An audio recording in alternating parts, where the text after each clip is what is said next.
हमारी सहयोगी आर्या और अपराजिता इस वक्त ग्राउंड जीरो पर है। उनसे बातचीत करते हैं, जानने की कोशिश करते हैं कि राहुल गांधी की आज वोटर अधिकार यात्रा का 13वां दिन है। तो सबसे पहले आर्या, ये जानना चाहेंगे कि यात्रा का 13वां दिन है तो पूरा प्लान क्या है, आज पूरा शेड्यूल क्या है?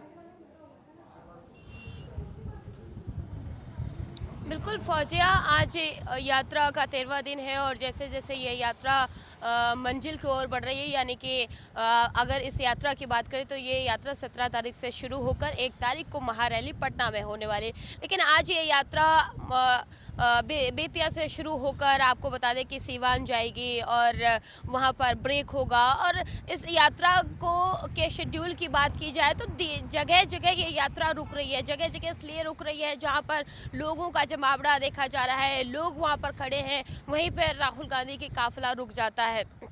तो सुबह से 8 बजे से यात्रा शुरू हो चुकी है और ऐसे में इस यात्रा में तमाम दिग्गज नेता भी शामिल होते हुए नजर आएंगे। लेकिन अगर यात्रा की बात की जाए फौजिया, तो सुबह 8 बजे से ये यात्रा शुरू हुई और उसके बाद कहा यह जाता है कि जिस रोड से ये यात्रा गुजरती है वहाँ पर लोग इंतज़ार करते हैं। आपको पहले भी हमने तस्वीरें दिखाई कि जगह जगह पर लोग इस इंतज़ार में खड़े होते हैं, इस बेसब्री से खड़े होते हैं कि अभी राहुल गांधी का काफिला यहाँ से निकलेगा, तेजस्वी यादव यहाँ से निकलेंगे और वो उनका हम दीदार कर पाएंगे। तो ऐसे में पूर्वी चंपारण को भी साधने की कोशिश की जा रही है। तो हर वो बेल्ट से ये यात्रा निकल रही है जिस बेल्ट पर या तो इंडिया गठबंधन बहुत कमज़ोर है या फिर एनडीए गठबंधन बहुत ज़्यादा मजबूत है, तो वहाँ पर सेंधमारी करने की कोशिश की जा रही है फौजिया।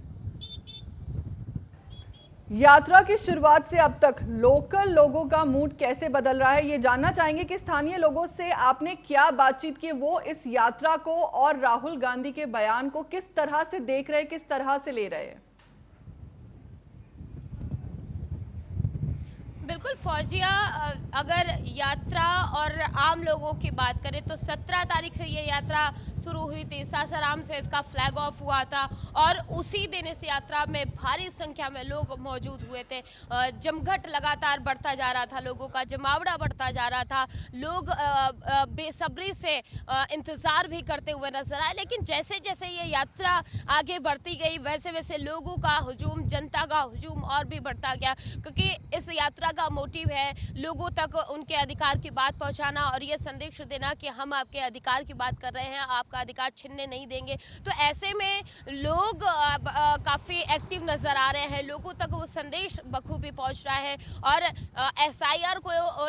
एसआईआर के विरोध में ये यात्रा शुरू की गई थी, जिससे अब लोग काफ़ी जागरूक हो चुके हैं। लोग पहले शायद इस इंतज़ार में बैठे थे कि वोटर लिस्ट में उनका नाम आ जाएगा तो वो वोटों के टाइम पे ही चेक कर लेंगे। लेकिन जैसे जैसे ये यात्रा शुरू हुई और आगे बढ़ती गई तो लोग बड़ा एक्टिव होते गए। उन्होंने अपना चेक करना शुरू किया कि हमारा वोट है या कट गया है, और उसके बाद जिसका वोट कटा है वो और भी ज़्यादा जोश और जज्बे के साथ इस यात्रा में शामिल होता नजर आया है। तो एक तरीके से कहा जाए कि पहले दिन से जब ये यात्रा शुरू हुई और उसके बाद धीरे धीरे धीरे जब दूसरा चरण आया, जब तीसरा चरण आया, तो लोग ज़्यादा से ज़्यादा एक्टिव नज़र आए, ज़्यादा से ज़्यादा जागरूक नज़र आए हैं और लोगों तक ये संदेश पहुंच रहा है जिसकी वजह से लोग अपने आप को बड़ा कनेक्टेड फील कर रहे हैं राहुल गांधी के साथ, तेजस्वी यादव के साथ, और उनको एक यकीन हो रहा है कि हमारे हक की बात कर रहे हैं, हमारे लिए ये हमारे पास आ रहे हैं, हमें जागरूक करने के लिए आ रहे हैं, हमारे अधिकार की लड़ाई लड़ रहे हैं। तो ऐसे में आम जनता का जो झुकाव है, जो लगाव है, वो लगातार बढ़ता जा रहा है फौजिया। अपराजिता, अब आपसे जानना चाहेंगे कि अमित शाह ने कहा है कि राहुल गांधी की लीडरशिप में कांग्रेस की राजनीति अब अपने सबसे नीचे स्तर पर पहुंच गई है। प्रधानमंत्री नरेंद्र मोदी और उनकी मां के खिलाफ गाली गलौज करना न केवल निंदनीय है बल्कि देश की लोकतंत्र पर भी दाग है। तो क्या अमित शाह इसे देश की लोकतंत्र पर दाग बता रहे हैं? ग्राउंड पर लोग इस बयान को किस तरह से ले रहे, क्या रिएक्शन आया है लोगों की तरफ से?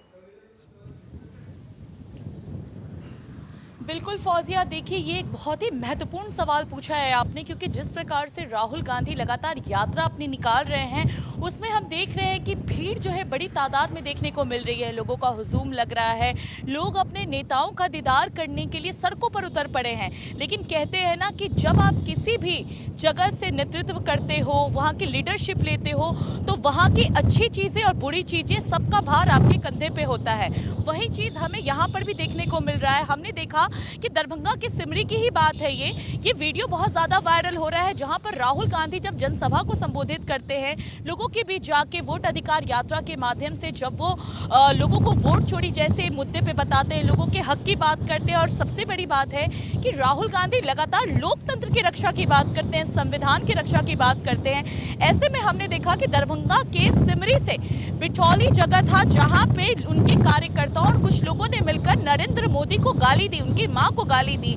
तो ये वाकई कहीं से भी एक्सेप्टेबल नहीं था, ये बहुत अशोभनीय था। और अमित शाह का ये बयान भी कहीं ना कहीं ये दर्शाता है कि आपको अधिकार है, आपको बिल्कुल अधिकार है कि आप अपने हक की बात करें, क्योंकि लोकतंत्र की बातें हैं, भारत एक लोकतांत्रिक देश है। लेकिन इसके साथ साथ आपको इस चीज़ का भी ध्यान रखना होगा, एक गरिमा बरकरार रखनी होगी कि देश के प्रधानमंत्री जो देश के रिप्रेजेंटेटर हैं उनको गाली दी जा रही है। भले आपने गाली ना दी हो, लेकिन आप बताइए क्या आपने उन्हें रोका, क्या आपने उन्हें मना किया? अगर एक नेता मना नहीं करता है तो वो मनोबल बढ़ाने जैसा होता है। तो ये वाकई कहीं से भी एक्सेप्टेबल नहीं है। अमित शाह का ये बयान इसलिए भी आया अभी के समय में क्योंकि लोग जो है, अगर हम जमीनी स्तर पे जाते हैं तो लोग जो है इसकी निंदा करते हुए नजर आ रहे हैं। क्योंकि एक तरफ राजनीति अपने तरफ है, अधिकार अपने तरफ है, लेकिन देश के प्रधानमंत्री का अपमान, देश के झंडा का अपमान कहीं से भी एक्सेप्टेबल नहीं है। क्योंकि जब देश की बात आती है तो देश पहले होता है, सारे राजनेता और राजनीति अपने तरफ होती है। आपने देखा होगा कि हम अक्सर ये चीज़ें देखते हैं कि जब देश एक साथ एकजुट होता है, जब देश के खिलाफ दूसरे देश से लड़ाइयाँ होती हैं, जब उन पे हमले होते हैं, तो देश में सारे लोग एकजुट होते हैं, चाहे पक्ष हो या विपक्ष हो। इसका सीधा साधा एग्जाम्पल आपको पुलवामा के अटैक के दौरान मिला था। लेकिन ऐसी राजनीति जहां पर देश के प्रधानमंत्री और उससे बड़ी बात उनकी मां को अगर गाली दी जाए तो ये कहीं से भी लोकतंत्र की बातें तो है ही नहीं। तो अमित शाह लगातार एक नैरेटिव भी पेश कर रहे हैं और लोग भी इस चीज़ों को समझ रहे हैं कि इस तरीके का अशोभनीय हरकत होना कहीं से भी सही नहीं था। और अगर अभी आप जमीनी हकीकत की बात करेंगे तो लोग इसे कहीं से भी सही नहीं मान रहे हैं। और सबसे बड़ी बात है कि नरेंद्र मोदी की एक छवि लोकप्रिय नेता के रूप में है। नरेंद्र मोदी क्या है, वो देश में किसी से छुपा नहीं है। नरेंद्र मोदी, अगर यहाँ पे पॉपुलैरिटी दिख रही है राहुल गांधी की, तो नरेंद्र मोदी की भी पॉपुलैरिटी विश्व तक है।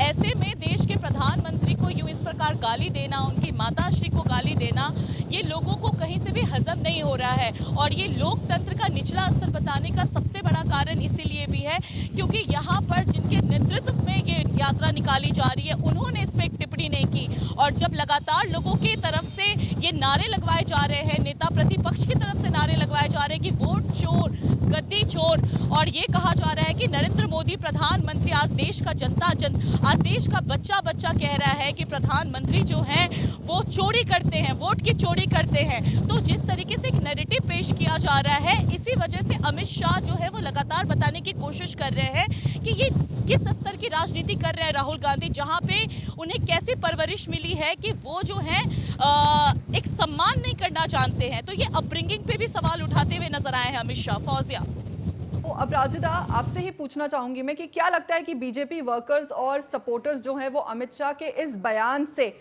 और ज्यादा एग्रेसिव मोड में आ गए हैं, ज्यादा एग्रेसिव दिख रहे हैं, और साथ ही लोकल लोग जो है इस इंसिडेंट को किस तरह से देख रहे हैं, उनको क्या लग रहा है कि क्या सिर्फ ये एक राजनीतिक मुद्दा है? बिल्कुल फौजिया, देखिए सबसे बड़ी बात ये है कि बीजेपी वर्सेस कांग्रेस एक तरफ है, लेकिन यहाँ पे सबसे पहले सवाल आप शुरू से देखिए उठता है, क्योंकि भारत की जब बात होती है ना फौजिया, तो सबसे पहले संस्कृति की बात की जाती है कि भारत का कल्चर बहुत रिच है, भारत में संस्कार दिए जाते हैं। जब एक बच्चा जन्म लेता है भारत जैसे देश में, तो सबसे पहले उसकी अपब्रिंगिंग पे सवाल उठाए जाते हैं, क्योंकि उन्हें संस्कार दिए जाते हैं। ये भारत का कल्चर है, भारत के हर राज्य का कल्चर है, जहाँ पर बड़ों का सम्मान करना सिखाया जाता है, किस तरीके से आपकी मर्यादा होती है, व्यवहार होता है, ये सारी चीज़ें बच्चों को पढ़ाई के साथ साथ सिखाई जाती है।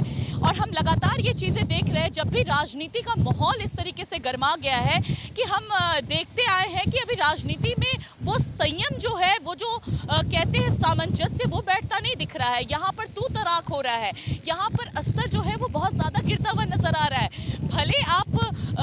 भले आप खुद मुंह से नहीं बोल रहे हैं, लेकिन अगर आपके कार्यकर्ता इस तरीके से बातें उठा रहे हैं तो उसको रोकना आपका सबसे पहला दायित्व बनता है।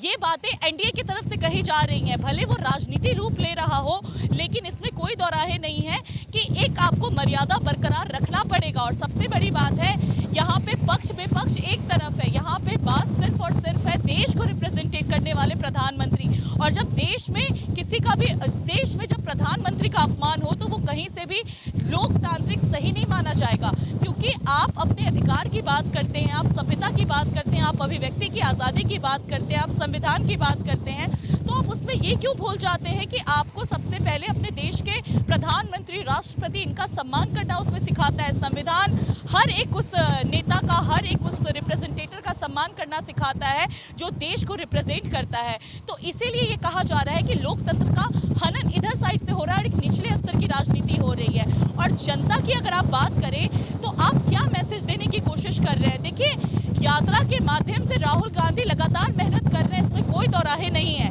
लेकिन यहाँ पर सवाल ये उठ रहा है कि आप जनता के हक की बात बता रहे हैं, आप वोट अधिकार की बात बता रहे हैं, आप उन्हें ये बता रहे हैं कि किस तरीके से आप अपने हक की लड़ाई लड़िए, आप अपनी मौजूदगी दिखाइए, क्योंकि आपका देश में वोट देने का अधिकार है, लेकिन इसके साथ साथ एक गरिमा भी बरकरार रखना बहुत ज़रूरी हो जाता है, फौजिया। और इसी को लेकर के अभी जो है देश में एक जंग छिड़ा हुआ है, सिर्फ बिहार की बात नहीं कर रहे हैं। जब बात यहाँ पर हुई है, वोट अधिकार की बात हुई है, SIR का मुद्दा उठा है, तो सिर्फ बिहार तक ये सीमित नहीं है। भले ये रैली, ये यात्रा बिहार की धरती से उठी हो, लेकिन ये जो यात्रा है इसमें जिक्र हरियाणा का भी हुआ है, इसमें जिक्र महाराष्ट्र का भी हुआ है, इसमें जिक्र राजस्थान का भी हुआ है, और इसमें जिक्र हर एक उस राज्य का हुआ है जहाँ पे वोट चोरी की बातें राहुल गांधी प्रूफ के साथ रखने की कोशिश कर रहे हैं। लेकिन इसमें कोई दोराहे नहीं है कि आप लोगों को हक दिलाते दिलाते भारत के प्रधानमंत्री का अगर अपमान हो रहा है तो राहुल गांधी को खुलकर उस पर बोलना चाहिए था।